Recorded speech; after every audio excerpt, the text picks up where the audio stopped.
Kung parang marami kang followers.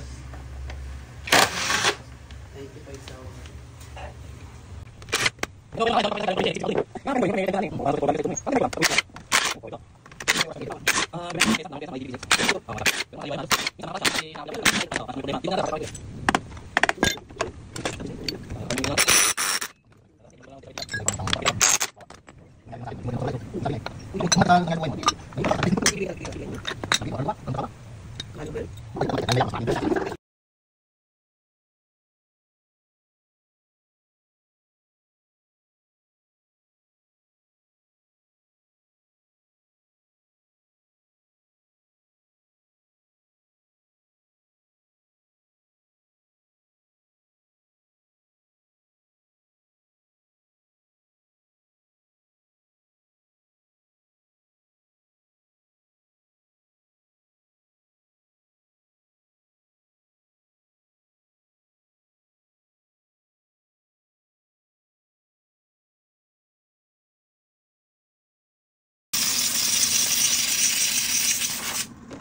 May bahay ko siyang iba dito.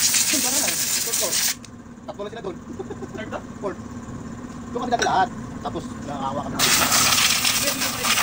Pwede yun. Hindi. Tapos bibigyan pa ako pa dito. Bata pa. Mas pala ako ng kontrata.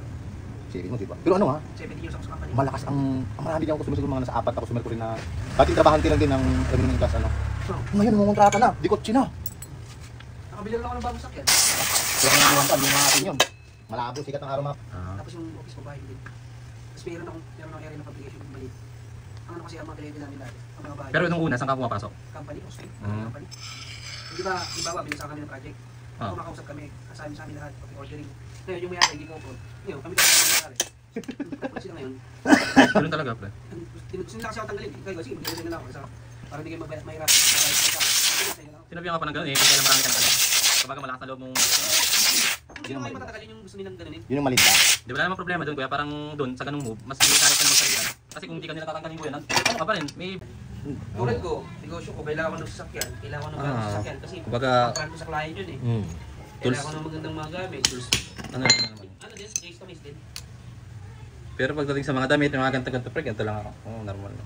Hindi, yung sa damit, pag maganda pagka yung client, yung big time car ko, parang siya maganda, tapos parang ka na ng... Pumufront ka kasi kuya eh, kaya alam mo talaga yan. Nakakaano naman, harap ko sa tao, no? Tapos di ka disente. Meron nga, hinarap ko ulit eh, ito suot ko. Pero na-confirm ko. Parang yung tiwala, parang mahirap ko eh, no? Pagkagan. Sabihin nun, may pang-abono kaya. Okay lang sana kung akalala mo na. Hindi kilala ko na kasi ako yan. Yan, transaction na.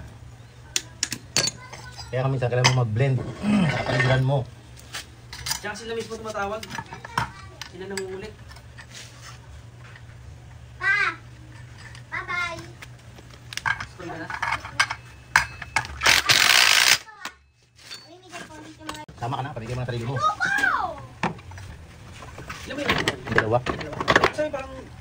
College na ba isa? College na. First year.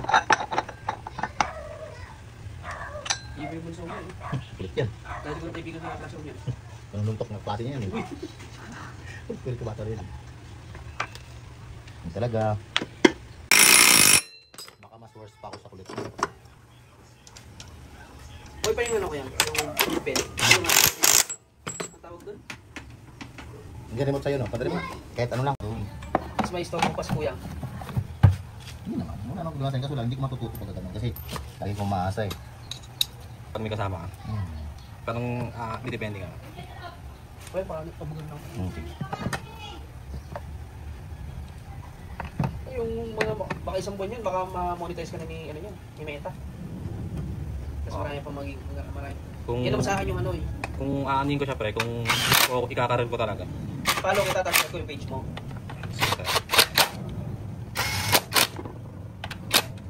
Tapos mapos na mga probinsya, mapos ka sa mga dagat, bundok.